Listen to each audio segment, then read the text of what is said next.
Achievers, this is Shivam here. आज के lecture में हम लास्ट टॉपिक पढ़ेंगे किसका? इलेक्ट्रिकल इंस्ट्रूमेंट का। उससे पहले हमने क्या क्या पढ़ा है? हमने मीटर ब्रिज पढ़ा, हमने गैल्वेनोमीटर पढ़ा, हमने वोल्ट मीटर पढ़ा, ए मीटर पढ़ा। आज का टॉपिक क्या होने वाला है हमारा? पोटेंशियोमीटर। अब देखो बेसिकली पोटेंशियोमीटर क्या होता है? Device which measure potential difference more accurate than volt meter. देखो वोल्टेज मेजर करने के लिए हमारे पास ऑलरेडी इंस्ट्रूमेंट जिसको हम बोलते हैं वोल्ट मीटर, बट वो वोल्टेज की एक्यूरेट वैल्यू मेजर नहीं करता है।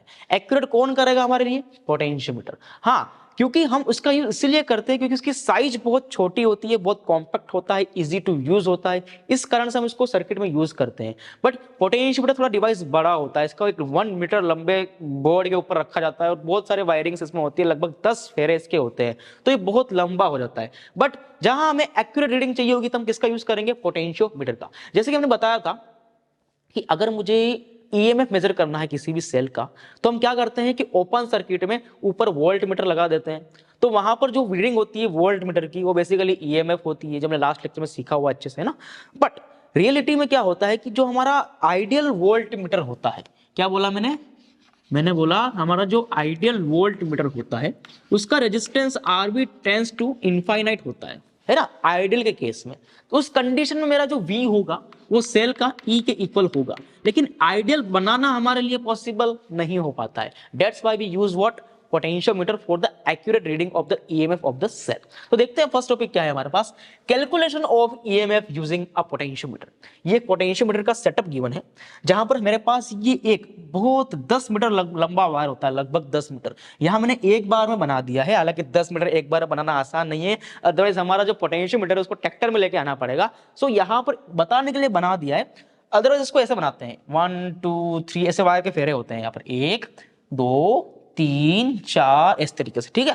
तो यहां पर हमने क्या किया, इसको एक बार में बनाने के लिए दिखा दिया, 10 मीटर के आसपास का लंबा वायर है। यहां हमने V वोल्ट की बैटरी लगा दी, और जिस सेल का हमें ईएमएफ निकालना है उसको हमने नीचे लगाया, उसका इंटरनल रेजिस्टेंस हमें स्मॉल r गिवन है, यहां हमने गैल्वेनोमीटर लगा दिया और यहां पर एक जॉकी लगा दी, ठीक है। सेम उसी तरीके से करना जैसे कि हमने मीटर ब्रिज में किया है कि हमें क्या लेके आना है, यहां पर नल डिफ्लेक्शन लेके आना है। किस पॉइंट पर? मान लेते हैं कि L1 लेंथ पर हमें क्या मिल रहा है, यहां पर नल डिफ्लेक्शन मिल रहा है। अब यहां पर जो इसको हमें निकालना है ईएमएफ को पोटेंशियोमीटर की हेल्प से, तो इस पोटेंशियोमीटर का वर्किंग प्रिंसिपल क्या है, ये किस प्रिंसिपल पर वर्क करता है, सबसे पहले वो देखते हैं। तो यहां पर ध्यान दो, एक टर्म लिखता हूं मैं पोटेंशियल ग्रेडियंट। क्या लिख रहा हूं मैं? Potential gradient. पोटेंशियल ग्रेडियंट ये क्या होती है? पोटेंशियल ग्रेडियंट, ध्यान सुनना इसको। पोटेंशियल ग्रेडियंट ये बोलता है कि potential difference across the wire, इस वायर के अक्रॉस जो पोटेंशियल डिफरेंस है, फिलहाल के लिए यहां पर ये 0 हो जाएगा, यहां पर ये V हो जाएगा, तो ये भी 0 हो जाएगा और ये भी V हो जाएगा, है ना। तो potential difference across the wire divide by में लेंथ ऑफ द वायर, ये रेशियो जो है यहां पर, ये बिल्कुल एक कांस्टेंट रेशियो बनकर रहेगा। This is the working principle of the potentiometer. क्या बोलता है इसका वर्किंग प्रिंसिपल? आप लिख सकते हो इसको कि potential difference across the wire is directly proportional to the length of the wire, that's called what? Potential gradient. आई बात समझ में? सिंपल यही इसका वर्किंग प्रिंसिपल होता है। अब यहां पर देखो, जब मेरा यहां पर नल डिफ्लेक्शन मिलेगा, क्या मिलेगा मुझे? नल डिफ्लेक्शन मिलेगा जिस इस पॉइंट पर, उस कंडीशन में इस वायर का और इस सेल का पोटेंशियल क्या हो चुका होगा? सेम हो चुका होगा, तभी तो वहां पर करंट 0 हो गई। बात समझ में आ रही? अगर यहां करंट 0 हो गई है, इसका मतलब क्या है कि इस वायर में और इस सेल में पोटेंशियल डिफरेंस क्या है? 0 है। बिल्कुल सही बात है। तो यहां देखो, अब मैं क्या करता हूं, मैं लिख रहा हूं पोटेंशियल ग्रेडियंट इक्वल टू, इसकी वैल्यू लिखते हैं, potential difference across the wire कितना है? 0 minus V volt, divide by length कितनी मान ली हमने इसकी? L लेंथ मान ली, दिस इज L लेंथ, ठीक है, L लेंथ। अब मुझे बताओ ये क्या निकल के आया? इस वायर की यूनिट लेंथ में पोटेंशियल कितना है वो निकल के आ गया। तो अगर मैं बोलूं कि मुझे इसकी L1 लेंथ में पोटेंशियल चाहिए, तो क्या करना पड़ेगा? इसको L1 से मल्टीप्लाई कर देंगे। याद है लैम्डा कूलम्ब पर मीटर, वायर के यूनिट लेंथ में कितना चार्ज होता है? लैम्डा कूलम्ब पर मीटर। अगर मुझे उसकी 2 मीटर में लेंथ में चार्ज चाहिए तो क्या करेंगे? लैम्डा से 2 से मल्टीप्लाई कर देंगे। बिल्कुल सही। उस तरीके से अगर मुझे L1 लेंथ में पोटेंशियल चाहिए तो मैं क्या करूंगा? इसको पोटेंशियल ग्रेडियंट को L1 से मल्टीप्लाई कर दूंगा। तो अगर मुझे इसकी L1 लेंथ में पोटेंशियल चाहिए तो मैं क्या करूंगा, इसको L1 लेंथ से मल्टीप्लाई कर दूंगा, तो ये क्या निकल के आ गया मेरा, L1 लेंथ में पोटेंशियल निकल के आ गया। बट हमने बोला कि जब यहां पर नल डिफ्लेक्शन आएगा तो इसका पोटेंशियल इसके इक्वल हो जाएगा, तो यहां पोटेंशियल जीरो है, यहां जीरो है, तो यहां कितना हो जाएगा, E हो जाएगा, और यहां कोई करंट नहीं है तो ये भी कितना हो जाएगा, E हो जाएगा। तो बताओ इसका पोटेंशियल कितना है, जीरो माइनस या E माइनस जीरो, तो E के इक्वल है, this is equal to E। तो यहां से क्या निकल के आ गया हमारे पास, ये वैल्यू आ गई किसकी, EMF ऑफ द सेल, बिल्कुल एक्यूरेट वैल्यू निकल के यहां से आती है। क्या किया हमने, सिंपल, हमने बोला कि यहां पर अगर डिफ्लेक्शन जीरो है, इसका मतलब इस वायर का पोटेंशियल इसके इक्वल है, तभी तो करंट फ्लो नहीं हो पा रही है। तो इसका अगर यूनिट लेंथ में पोटेंशियल इतना है तो L1 लेंथ में इतना हो जाएगा, और यही पोटेंशियल इसके भी इक्वल होगा, this is equal to E, और यहां से आपका आंसर निकल के आसानी से आ गया। This is the use of potentiometer to finding calculation of EMF using the potentiometer. ठीक है, इसका यूज इस तरीके से हम कर सकते हैं। एक चीज तो ये हुई, बट अगर ऐसा होता, एक सिंपल सा एग्जाम्पल बता रहा हूं कि कभी कभी एग्जाम में आ जाता है कि ये तो आपको करना आ गया, पोटेंशियल ग्रेडियंट क्या होती है, कैसे इसका यूज करना है। अब बोले कि आपको दो सेल्स के EMF को कंपेयर करना है।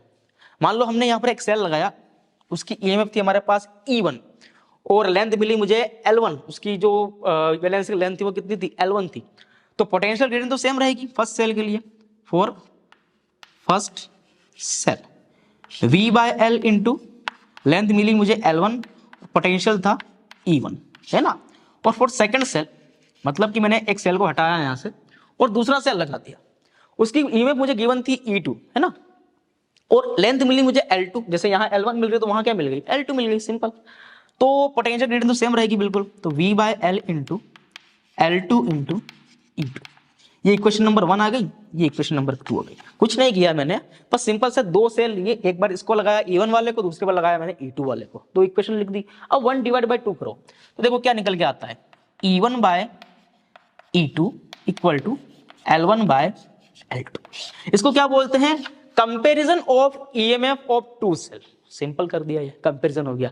एक सेल के लिए क्या करना है, सिंपल ये करना है, दो सेल के लिए दो बार अलग अलग लगा के देख लो, आंसर निकल के आ जाएगा। तो इसको क्या बोलते हैं, comparison of EMF of two cells using potentiometer. This is खत्म। आई बात समझ में। कुछ क्वेश्चंस लेके देखते हैं जिससे कि आपको कॉन्सेप्ट क्लियर हो। एक और चीज ध्यान दो, यहाँ पर दो चीजें ध्यान देने वाली यहाँ पर है, इस सेटअप को ध्यान दो, एक ये वाला बैटरी का और ये वाला बैटरी का। आगे क्वेश्चंस करूंगा तब काम आएगी। इसका नेगेटिव यहां लगा हुआ है और इसका नेगेटिव भी इसके साथ में लगा हुआ है, इस पॉइंट को ध्यान देना। और दूसरा पॉइंट ये, potential difference across the wire, potential difference across the wire, इसको भी यूज करूंगा दो टर्म को मैं आगे क्वेश्चंस में। आपका कॉन्सेप्ट बिल्कुल मैं क्लियर करा के जाऊंगा यहाँ पर कि एक बैटरी की साइन देखो, अरेंजमेंट देखो, दूसरा पोटेंशियल डिफरेंस देखो अक्रॉस द वायर। नेक्स्ट देखते हैं क्वेश्चन में कैसे इसको यूज करना है। यहां पर हमें क्वेश्चन गिवन है कि यहां पर हमें एक बैटरी गिवन है 20 वोल्ट की और 10 मीटर का एक वायर गिवन है, और यहां पर हमें फाइंड करना है L, ये लेंथ निकालनी है जहां पर मुझे बैलेंस मिल रहा है, इसके साथ नल डिफ्लेक्शन मिल रहा है, और ये बैटरी गिवन है 4 वोल्ट की, इसका इंटरनल रेजिस्टेंस हो जाएगा स्मॉल r यहां पर गिवन है। तो L कैसे निकालोगे, बेसिक से सीखा हुआ है। सबसे पहले पोटेंशियल ग्रेडियंट निकालो, उसके बाद L लेंथ में पोटेंशियल निकाल दो, उसको इसके इक्वल कर दो, दैट्स ट्रू। अब देखो यहाँ पर क्या करना है, सिंपल सिंपल सिंपल सिंपल, कहां चला गया, हाँ सबसे पहले इसके अक्रॉस पोटेंशियल देखते हैं। तो ये 0 है, ये 20 है, ये 0, तो ये 20, तो पोटेंशियल ग्रेडियंट क्या हो जाएगी मेरी, यहां पर पोटेंशियल ग्रेडियंट हो जाएगी potential across the wire 20 divide by में length of the wire 10 metre, this is equal to 2। अब क्या करना है, 2 को मल्टीप्लाई करना है इस L लेंथ से, 2 को मल्टीप्लाई किया इस L लेंथ से, उसको इक्वल करना है इस पोटेंशियल के जो कि हमने सीखा हुआ है, दिस इज इक्वल टू 4। तो मेरी L कितनी आ गई यहां से, 2 मीटर मान ले, this is 2 metre, okay this is. आई बात समझ में, but it is not a correct answer, it is wrong, क्योंकि मैंने एक चीज आपको ध्यान देने को बोला था कि अरेंजमेंट पे ध्यान दो plus potential across the wire पे ध्यान दो। यहां पर पोटेंशियल अक्रॉस द वायर तो इतना ही है 20 वोल्ट, बट यहां पर अरेंजमेंट सही नहीं है। यहां पर देखो बैटरी कैसे लगी हुई है और यहां देखो बैटरी कैसे लगी हुई है, दोनों का अरेंजमेंट अलग अलग है यहां पर। आई बात समझ में। इसका मतलब अगर मैं यहां थोड़ा ध्यान दूं तो यहां 0 है तो यहां भी क्या होगा, 0 होगा, बिल्कुल सही। ये 4 वोल्ट है, ये पॉजिटिव वाला टर्मिनल है, this is positive, this is negative. इसका मतलब ये अगर यहां 0 है तो यहां कितना होगा, यहां पर ये हो जाएगा -4 वोल्ट, तभी तो दिस माइनस दिस कितना हो पाएगा, 4 वोल्ट हो पाएगा। और ये -4 है तो ये भी कितना हो जाएगा, -4 वोल्ट, क्योंकि यहां पर कोई करंट फ्लो नहीं हो रही है। आई बात समझ में। तो यहां पर ध्यान दो, मुझे ऊपर रेंज गिवन है 0 to 20 वोल्ट। क्या गिवन है ऊपर रेंज? 0 to 20 volt. और मुझे यहां पर फाइंड करना है 0 to -4 वोल्ट। ध्यान दो इस चीज को कि मुझे यहां पर ऊपर रेंज गिवन है 0 to 20 वोल्ट और नीचे क्या फाइंड आउट करना है? Range -4 volt. तो बताओ 0 to 20 में कभी -4 आता है क्या? नहीं आता है। इसका मतलब ये क्वेश्चन पॉसिबल ही नहीं था। This is not possible, this is not possible. यह आंसर निकालना पॉसिबल ही नहीं, क्योंकि यहां पर सेल का ईएमएफ इसकी रेंज में आ ही नहीं रहा है। आई बात समझ में? तो यहां पर आपको जल्दबाजी नहीं करनी है, दो चीजें ध्यान देनी है। पोटेंशियल अक्रॉस द वायर, इसका भी आगे मैं एग्जांपल लूंगा अच्छा स्टैंडर्ड वाला। और नेक्स्ट यहां पर सेटअप देखना है, अरेंजमेंट कैसा यहां पर गिवन को किया हुआ है। देखते हैं यहां पर नेक्स्ट क्वेश्चन और अच्छे से क्लियर करते हैं चीजों को। यहां पर हमें फिर से नेक्स्ट क्वेश्चन गिवन है, वही वाला क्वेश्चन है। फाइंड क्या करना है? हमें एल निकालना है। बट यहां पर क्या नया लग रहा है? सबसे पहले बात करते हैं सेटअप की। तो सेटअप बिल्कुल देखो सेम है, मतलब सही है बिल्कुल। यहां पर भी छोटा वाला और यहां पर भी छोटा वाला। बट यहां पर देखो कुछ और आ रहा है, 2 ओम। अब यहां पर बात ध्यान देने वाली है। जो मैंने पोटेंशियल ग्रेडियंट का तुम्हें फॉर्मूला लिखवाया है, क्या लिखवाया था? Potential difference across the wire divide by में लेंथ ऑफ द वायर। इसको यहां ध्यान दो। अब लेंथ ऑफ द वायर, यहां ध्यान दो कि अगर मैं यहां पर 0 लिखता हूं तो यहां पर भी क्या मिलेगा? 0 मिलेगा। बट यहां पर 48 लिखने के बाद क्या हमें पोटेंशियल यहां का चाहिए। ध्यान रखना, यहां पर सिंपली 48 वोल्ट पुट नहीं करना है, ये ऊपर वाली बैटरी का पोटेंशियल है। हमें क्या लिखना है? इस नीचे वाले सर्किट में, यानी कि इस वायर के अक्रॉस कितना पोटेंशियल है वो लिखना पड़ेगा। डायरेक्ट 48 को पुट मत कर देना, क्योंकि पहले वाले क्वेश्चन में यहां पर कुछ नहीं था तो ये 48 तो ये भी 48 हो चुका था, लेकिन इस बार ऐसा नहीं हो पाएगा। तो सर इसको सोल्व कैसे करें, यहाँ का पोटेंशियल कैसे निकाले, क्योंकि ये तो इतना बड़ा नीचे सेटअप लगा हुआ है। थोड़ा सा अक्कल लगाओ, थोड़ी सी यहाँ पर थोड़ी बात को ध्यान दो कि अगर मैं यहां पर नल डिफ्लेक्शन आया है, इसका मतलब क्या है कि इसका पोटेंशियल और इसका पोटेंशियल सेम है। इसका मतलब इस वाले सर्किट से इस वाले सर्किट में कोई करंट फ्लो नहीं हो रही है। करंट फ्लो नहीं हो रही है तो सर्किट को तोड़ दो, सिंपल। अरे यार, जब यहां से यहां करंट ही फ्लो नहीं हो रही है तो उसे लगा के क्या करना है? इसको तोड़ दो उसको। इसका मतलब हमारा सर्किट क्या बना है? यहां से देखो, ऊपर 48 वोल्ट की बैटरी है, this is 48 volt, this is 2 ओम। नीचे क्या लगा हुआ है? ये पूरा देखो, इस वायर का रेजिस्टेंस कितना गिवन है मुझे? 10 ओम गिवन है। तो सिंपल क्या रख दो इसको, इस वायर को रख दो, दिस इज इक्वल टू 10 ओम। आई बात समझ में? क्या बोलना चाह रहा हूं मैं कि हमें यहां पर इससे इसमें कोई करंट फ्लो नहीं हो रही है, तो इसको हटा दो ना, उसको अलग कर दो, इसको अलग कर दो। अब इसको सेपरेटली सोल्व कर दो। आई बात समझ में? अब देखो, यहां हमने क्या माना था? 0, तो ये भी क्या है? 0। अब देखो इस पूरे सर्किट में करंट कितनी फ्लो हो रही है? तो I is equal to V by R। V कितना गिवन है? 48 बाय R कितना हो जाएगा? 10 + 2 12। तो यहां पर I कितना आया मेरे पास? 4 एम्पियर। मतलब कि सर्किट में 4 एम्पियर की करंट फ्लो हो रही है। तो 4 एम्पियर की करंट फ्लो हो रही है तो इसके अक्रॉस पोटेंशियल कितना हो जाएगा? V is equal to IR से करो तो I इंटू R कितना हो गया? 40 वोल्ट हो गया। This is equal to what? 40 volt. तो ये 0 है तो ये कितना हो जाएगा? 40 वोल्ट हो जाएगा। इसका मतलब इसकी वैल्यू कितनी मिली मुझे? 40 वोल्ट मिली। तो बताओ, अगर मैं यहां बोलूं मैं पोटेंशियल ग्रेडियंट कितना होगा तो क्या लिखोगे? Potential across the wire. क्या बोला मैंने? पोटेंशियल अक्रॉस द वायर कितना है अभी फिलहाल? 40 वोल्ट है। तो 40 डिवाइड बाय में लेंथ कितनी गिवन है तुम्हें? 10 metre. This is equal to 10। अब क्या करना है? दिस इज इक्वल टू कितना है तुम्हारे पास? 4 आया। तो 4 को तुम किससे मल्टीप्लाई करते हो? जिस लेंथ से जिसमें इक्विलिब्रियम आ रहा होता है उससे करते हो। तो 4 को L से मल्टीप्लाई किया और वो किसके इक्वल होता है? इसके इक्वल होता है। तो 9 के इक्वल हो जाएगा। तो यहां से मेरे पास L कितना आ गया? 9/4। This is your answer. आई बात समझ में? तो इस तरीके से आपको यहाँ पर सेटअप का भी ध्यान देना है, अरेंजमेंट का ध्यान देना है, प्लस यहाँ पर पोटेंशियल का भी बिल्कुल अच्छे से यहाँ पर ध्यान आपको देना पड़ेगा। फिर से हमें एक और क्वेश्चन गिवन है, बिल्कुल सेम दिख रहा है। फिर से वही क्या करना है? हमें L निकालना है। तो फिर से क्या करना पड़ेगा? यहाँ का पोटेंशियल निकालना पड़ेगा। तो हमें क्या करना है? अब सिंपली माइंड में कर ले इसको कि ये सेटअप अलग से लगा हुआ है। तो मेरी यहाँ पर I कितनी हो जाएगी? तो I हो जाएगा V बाय R। तो V कितना गिवन है? 40। तो R कितना हो जाएगा? 6 + 4 10 हो जाएगा। इसका मतलब मुझे मिली यहाँ पर 4 एम्पियर की करंट। अब मुझे इसके अक्रॉस पोटेंशियल निकालना, तो V is equal to IR करना पड़ेगा। I मेरी 4 है, R मेरा 4 है, तो 4 से कितने हो गए? 16 हो गए। मतलब कि इसके अक्रॉस पोटेंशियल डिफरेंस कितना है? 16 वोल्ट। तो ये यहाँ पर अगर 0 मानते हैं तो यहाँ पर कितना हो जाएगा? ये 16 वोल्ट हो जाएगा। अब देखो पोटेंशियल ग्रेडियंट क्या होती है, ध्यान दो। 16 यहाँ पर 16 डिवाइड बाय में L। बट एक चीज ध्यान दो, यहाँ पर भी एक और चीज तुम्हें ध्यान देनी पड़ेगी, फंस रहे हो देखो कैसे, कि यार हमने क्वेश्चन किया था जिसमें हमारी रेंज आ रही थी 0 to 24 आई थिंक 48 जो भी था, और नेगेटिव वैल्यू नीचे आ रही थी। देखो लास्ट टू लास्ट क्वेश्चन देखो, नीचे क्या आ रहा था, नेगेटिव आ रहा था, मतलब कि 0 से 24 वोल्ट के बीच में नेगेटिव वैल्यू लाई नहीं करती है। उसी तरीके से 0 to 16 वोल्ट में 24 लाए नहीं करता है। आई बात समझ में, गलती से भी इसको कर मत देना। तुम क्या करोगे, सिंपली 16 बाय करोगे, 10 मल्टीप्लाई करोगे L से, सामने के लिख दोगे 24 लिख दोगे, आंसर तुम्हारा आ जाएगा। बट ये गलत है, क्यों? क्योंकि यहां पर देखो ये 0 to 16 वोल्ट और ये क्या है 24 वोल्ट है। थर्ड थिंग टू अंडरस्टैंड, एक और चीज याद करने की मिली तुम्हें यहाँ पर, ये पॉसिबल है ही नहीं क्वेश्चन यहाँ पर। क्यों? क्योंकि ये क्वेश्चन रेंज में नहीं आ रहा था। फर्स्ट चीज क्या देखनी है हमें, अरेंजमेंट। ध्यान रखो इसे क्वेश्चंस के लिए, फर्स्ट चीज क्या देखोगे कि अरेंजमेंट कैसा है, सही है या नहीं है, तो अरेंजमेंट इज ओके।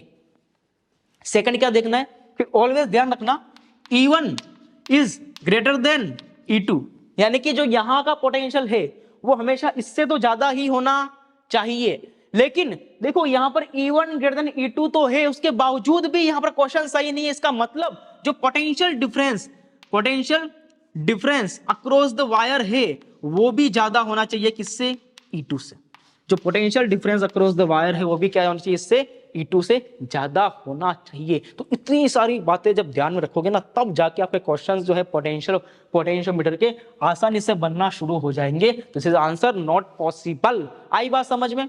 अब एक नेक्स्ट टॉपिक लेते हैं पोटेंशियोमीटर वायर का ही, कि इसमें कैसे हम सेल की आर, अब तक हमने क्या किया, ई निकालना सीख रहे थे ना, अब हम इसका आर भी निकालना यहां पर सीखेंगे। नेक्स्ट टॉपिक हमें यहां पर गिवन है कि calculation of internal resistance using the potentiometer. मतलब इस बार हमें क्या निकालना है, यहां पर R1 निकालना है। हमें R1 की वैल्यू यहां पर फाइंड करनी है with the help of potentiometer. अब तक हम क्या निकाल रहे थे, यहां पर E1 या E निकाल रहे थे ना। अब यहां थोड़ा ध्यान दो कि हमें फिर से क्या करना पड़ेगा। अब देखो एक बात तो पक्की है कि यहां पर क्या मिलेगा, मुझे नल डिफ्लेक्शन मिलेगा, नल डिफ्लेक्शन। और यहां पर अब एक चीज बढ़ गई है कि पहले तक हमारा सर्किट इतना ही था, नीचे कुछ भी नहीं था, बट इस R1 को निकालने के लिए हमें कुछ एक्स्ट्रा ऐड करना पड़ेगा, जो कि क्या है यहाँ पर RB, जिसको रेजिस्टेंस बॉक्स बोलते हैं। और रेजिस्टेंस कितना माना है हमने, यहाँ पर RB ही मान लिया है। अब हम जानते हैं कि हम ऊपर वाले सर्किट को अलग सोल्व कर सकते हैं और नीचे वाले सर्किट को अलग सोल्व कर सकते हैं। तो इसको तोड़ दो, इसको भी तोड़ दो, देखो फायदा मिलेगा इससे। मैंने क्या किया कि इसको वाले को तोड़ दिया, this is equal to this. ये हमारे पास कितना है, R ओम, ये स्मॉल r, ये E है। और नीचे वाला कितना गिवन है हमें, यहां पर देखो नीचे वाला गिवन है, this is E1, this is R1, E1 और R1। और नीचे कितना गिवन है मुझे, यहां पर RB गिवन है, this is equal to what, RB given है। आई बात समझ में? हमने इनको क्या कर दिया, अलग अलग तोड़ दिया। अब हमें क्या चाहिए, यहां पर 0 मानते हैं तो ये भी 0, तो ये भी 0, तो यहां पर हमें पोटेंशियल निकालना पड़ेगा, है ना। ये पोटेंशियल हमें यहां पर निकालना है। तो यहां पर देखो इसको हमने 0 माना, ठीक है, यहां का पोटेंशियल हमें निकालना है, यहां का पता है, यहां का निकालना है। तो फिर से क्या करते हैं, I is equal to V by R, तो I is equal to E by R plus R, वही सब कुछ कर रहे हैं पहले जैसा ही, R प्लस R, है ना। तो V कितना हो जाएगा इसके across, V is equal to I into R, this is I into R, तो I तो ये रहा, R ये रहा, है ना। तो सिंपल क्या करेंगे, ER by R plus R। आई बात समझ में? तो इसके अक्रॉस क्या निकल के आ गया, पोटेंशियल निकल के आ गया। लेकिन जो लास्ट क्वेश्चंस थे हमारे जिसमें हमने इसका यूज नहीं किया था, वहां पर इसमें कोई करंट फ्लो नहीं होती थी। तो यहां अगर पोटेंशियल E1 है तो यहां भी E1 होता था, बट यहां तो पूरा सर्किट बना हुआ है तो इसमें तो करंट फ्लो हो रही होगी। और हमने अगर यहां पर 0 माना है, यहां पर 0 माना है, तो यहां पर कुछ ना कुछ तो पोटेंशियल होगा ना। दिस इज व्हाट, एक तरह से बैटरी बन रही है ना V वोल्ट की, तो यहाँ का वोल्टेज क्या होगा, तो देखो यहाँ का वोल्टेज क्या हो जाएगा, सिंपल हमने सीखा हुआ भी तो है, V इज इक्वल टू क्या होता है, E माइनस IR होता है। तो यहाँ का वोल्टेज क्या हो जाएगा, E1 माइनस I1 R1।